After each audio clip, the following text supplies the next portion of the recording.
Heroes of the City of Man, pages 324 to 331.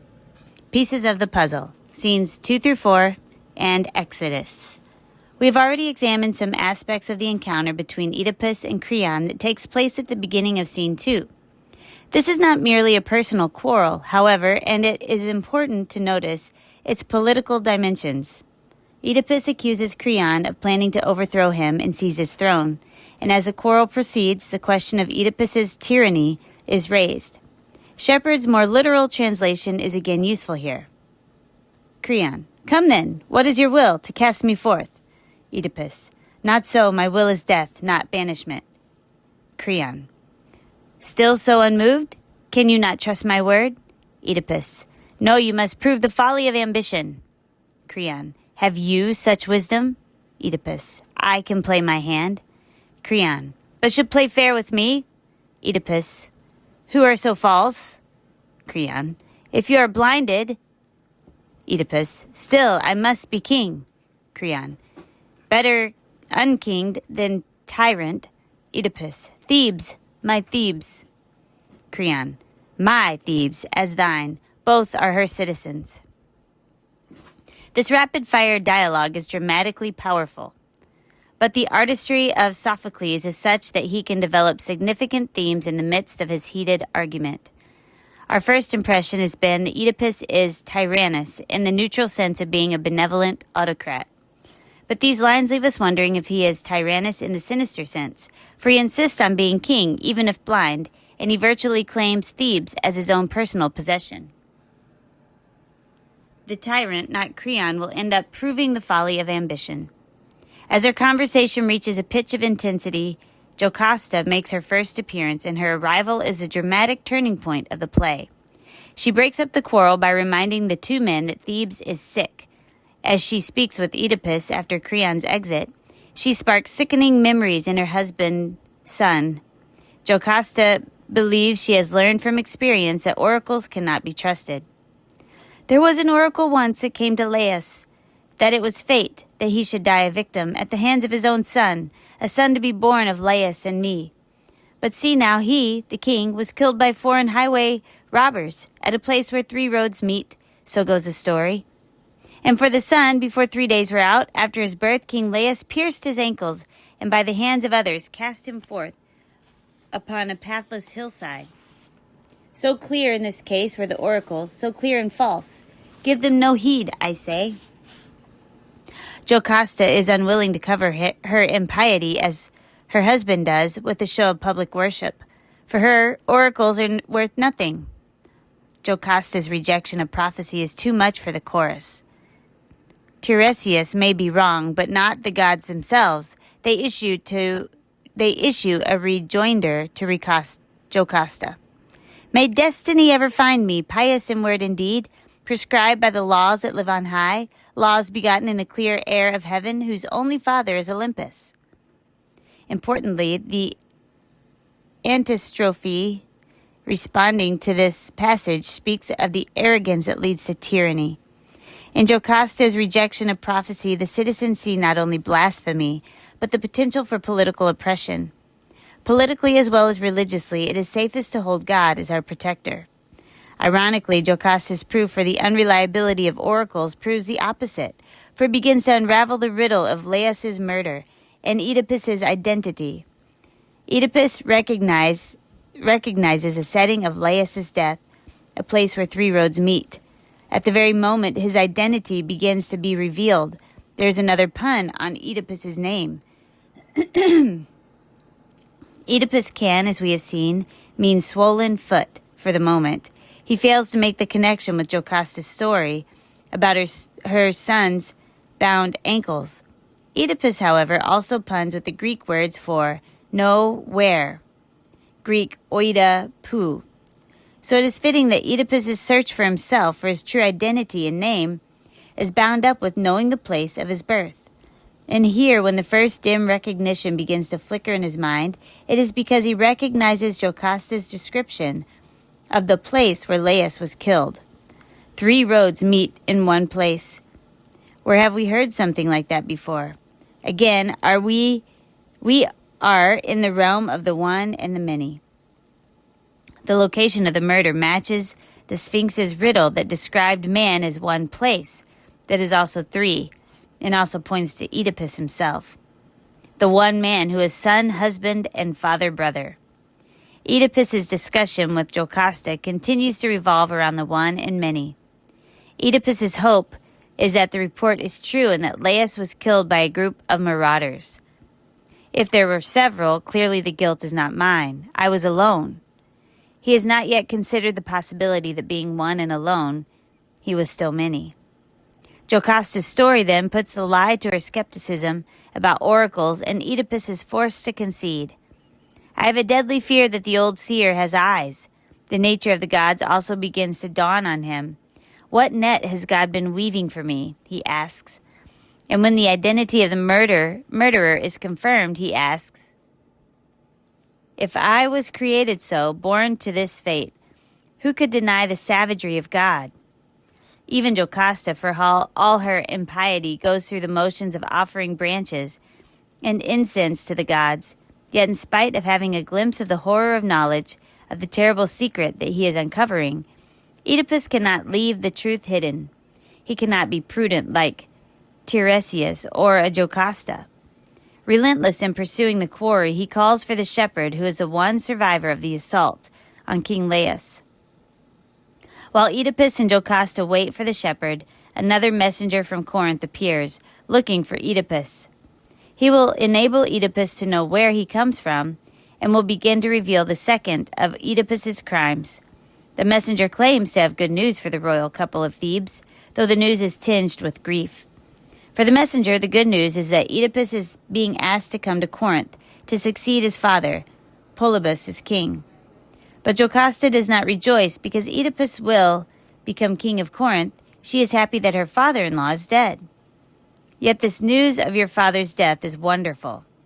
Sophocles has so skillfully developed the action and characters that we barely notice the horror of the scene.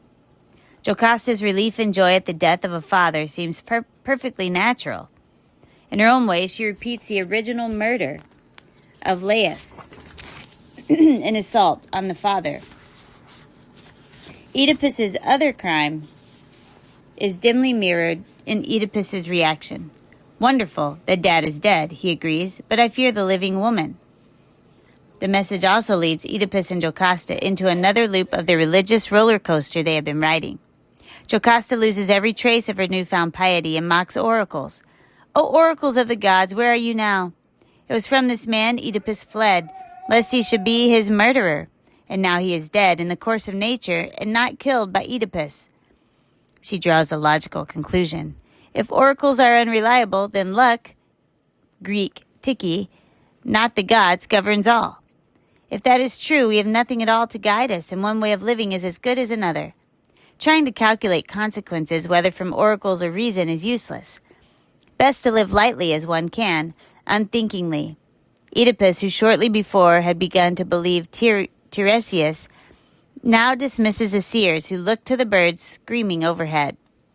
For Polybus has packed the oracles off with him underground. They are empty words. Oracles, however, refuse to rest in peace.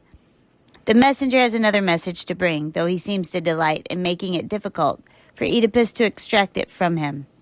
Riddles are offered until Oedipus, the solver of riddles, forces him to clear declaration. Polybus was no kin to you in blood. Long ago, the messenger worked as a shepherd on Mount Cithaeron and received Oedipus from another shepherd. Again, we see that Oedipus's quest is bound up with places, and he must track his quarry from one place to another, from one set of hands to the other, until he knows where he began. Oedipus must oida pu. Here arises one of the most contrived coincidences in the play. The shepherd who delivered the child to the Corinthian messenger turns out to be the very same man who escaped from the attack when Laius was killed, the man whom Oedipus has just called as a witness to the crime. Jocasta here sees better than her normally insightful husband. Sensing the direction of the inquiry, she pleads with Oedipus, "For God's love, let us have no more questioning." and she wishes that he would never learn who you are. Oedipus turns her away. The truth must be made known. At this point, he believes that Jocasta fears he was born a commoner. Things are far worse than that, for he is about to discover he was born a prince. When he arrives, the shepherd is of the same mind as Jocasta and tries to hide what he knows. The Corinthian messenger, however, cheerfully pushes and prods without noticing how reluctant the shepherd is. Oedipus threatens to kill the shepherd if he does not cooperate, and in the end, the shepherd relents. Oedipus has come to the end of his search. His questions, "Where am I from and who am I?" are now answered, and they confirm the oracles that Oedipus has lately buried with Polybus. As the chorus says, the generations of man are equal with those who live not at all. As Charles Siegel puts it, Oedipus, having found himself both many and one, discovers in the end that he is zero. All the revelations have now taken place. Oedipus has been proved the murderer, and his marriage has been shown to be incestuous. As Oedipus himself puts it, he has been caught in the net of incest, mingling fathers, brothers, sons with brides, wives, mothers. This confusion threatens to bring the whole city down. And the only way to save the city is for Oedipus to leave. Oedipus is thus a double savior, first in loosing Thebes from the Sphinx, and now in loosing the city from the plague. Oedipus is a savior by his coming, and a savior by his going. Jocasta despairs and hangs herself over her incestuous marriage bed. When Oedipus bursts in to see, he storms about the room, moaning and bellowing. The wording here is close to that of the chorus's early description of the murderer as a hounded mountain bull. Unveiled as a murderer he had cursed, Oedipus turns bestial and rages like a wounded bull. A tenacious hunter becomes a prey. Then he tore the brooches, the gold-chased brooches fastening her robe, away from her, and lifting them up high, dashed them on his own eyeballs. It is a fitting act for one who has too long been blind to those for whom he was searching. Now that he sees all, he blinds himself, ending the play like Tiresias.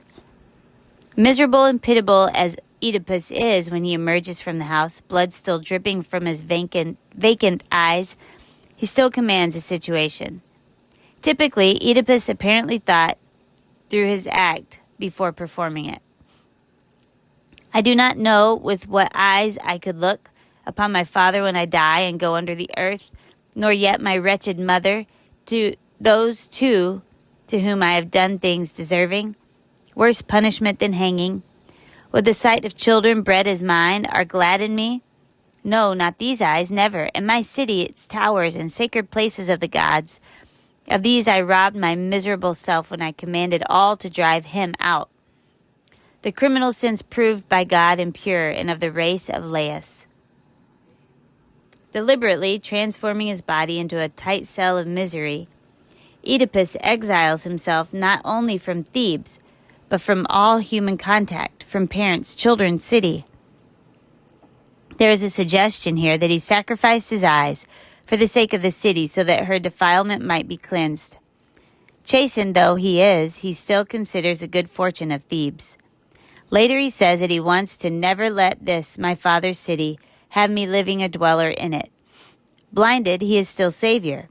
He bears a pollution into a wilderness, to Azazel, though his exile will lose Thebes from the plague. Oedipus knows that his blood cannot completely purge the defilement he has caused. Instead, his sins have corrupted the whole world, and as if his gaze brought deeper impurity, the best he can do is avoid seeing what he has done.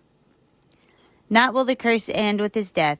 Barrenness is transferred from Thebes to the children of Oedipus. Who will marry you? He asks his daughters. No one, my children. Clearly, you are doomed to waste away in barrenness unmarried. Creon is now in charge. Without desiring it, he is now sitting on the throne that Oedipus accused him of trying to seize, or he seems to be. Oedipus, so used to commanding the city, continues to speak in ironic imperatives. Drive me from here with all speed you can to where I may not hear a human voice. Oedipus, who has doubted the oracles throughout the play, now insists that its instructions be carried to the letter. Apollo's word has been quite clear to let the parricide, the sinner, die. In the final lines, Creon has to remind Oedipus, do not seek to be master in everything. Only with difficulty does Oedipus cease to be tyrannus. This is an astonishing reversal. After his initial horror of recognition, Oedipus has reassumed the stature that he had at the beginning, taking control and giving commands. It is as if man's stature is not diminished, but enhanced by his encounter with the gods. Now, however, he acts with eyes open. His eye surgery is successful. It brings new insight. The final lines spoken by the chorus present the closest thing to a moral to this story. It is a cautionary tale, not about displeasing the gods, not about sin and judgment, but about the fragility of man and his achievements and the unpredictable nature of fortune. Since man is so small and weak and fortune so changeable, happiness cannot be judged until life is done. The only happiness that a man can have is an apparent happiness, which will often turn to misery. None hath more of happiness, none that mortal is, than this, but to seem to be, and then having seemed, to fail. It is a bleak picture of the world, one ruled by savage gods who spin nets for victims, a world filled with demons who leap on unsuspecting prey, a world barren and desolate, without a king whose blood can cleanse a city.